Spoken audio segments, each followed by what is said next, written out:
Hi, my name is Umberto Mucci. This is We the ItaliaNews, a podcast regarding Italy during coronavirus times. Today is Wednesday, July 8th. Coronavirus numbers are more or less stable in Italy as they have been for a few weeks now. There are 14 regions that no longer have COVID patients in intensive care. Only 36 patients remain in Lombardy, 13 in Lazio, 10 in Emilia-Romagna, 8 in Piedmont, 2 in Veneto and 1 in Tuscany. All the rest of Italy, and in particular the whole south, no longer has any serious coronavirus patients. Still, yesterday we lost other 30 fellow Italians because of this virus.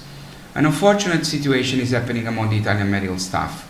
At the moment in Italy, a doctor, dentist, pharmacist or a healthcare technician such as nurses, therapists and radiologists who work under regular contract in a public or private healthcare facility and who have fallen ill or become ill, hopefully no longer, after being infected by a patient, can count on public insurance coverage that considers what happened to them an accident at work.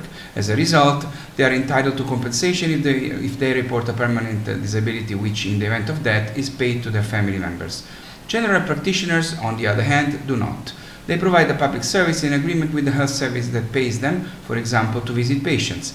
They cannot refuse, and if they are infected, it is objectively difficult not to think of an accident, obviously at work. The same applies to pharmacists, dentists, and all other health professionals who have a freelance activity that puts them in contact with the public. These professionals usually pay voluntarily for an insurance policy that covers damage from accidents, paying on average between 1,000 and 2,000 euros a year. In their case, however, private insurance companies exclude that the contagion can be considered an accident and do not cover damages. They do so if the insured has also taken out a policy against illness, but this is very rare because in Italy, fortunately, there is the National Health Service that treats the diseases free of charge. The excluded are thousands, professionals among whom there have been many infected and dead, including 171 doctors and 14 pharmacists. We hope that this problem is solved soon, because we have been calling these people heroes for months, and it is not right to treat them like this. Recently published research shows that food and drink consumption has been and continues to be among the few that have marked positive variations since the beginning of the coronavirus.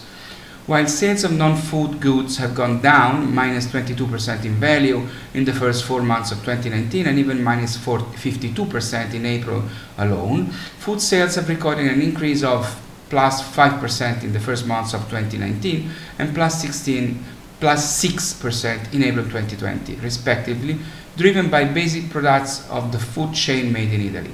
The research shows an Italian population coming out of the pandemic crisis more attentive to made in Italy, 26%, environmental protection, 22%, typical local products, 16%, health, 15%, and convenience, 14%.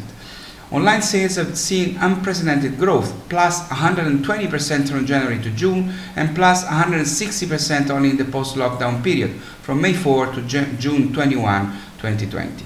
But the e-commerce boom failed to compensate for the closure of HoReCa, hotels, restaurants, and catering.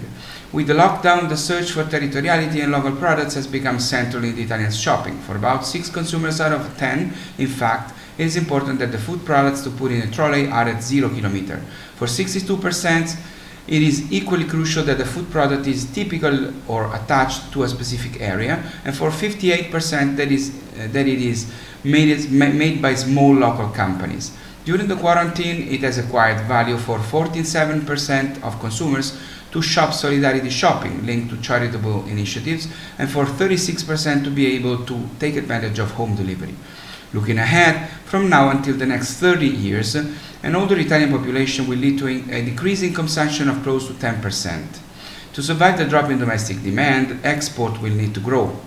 Italian consumers expect consumption of vegetables 49%, fruit 47%, and extra virgin olive oil 6% to increase in 10 years, while consumption of pasta minus 23%, meat minus 32%, and cold cuts minus 45% will decrease.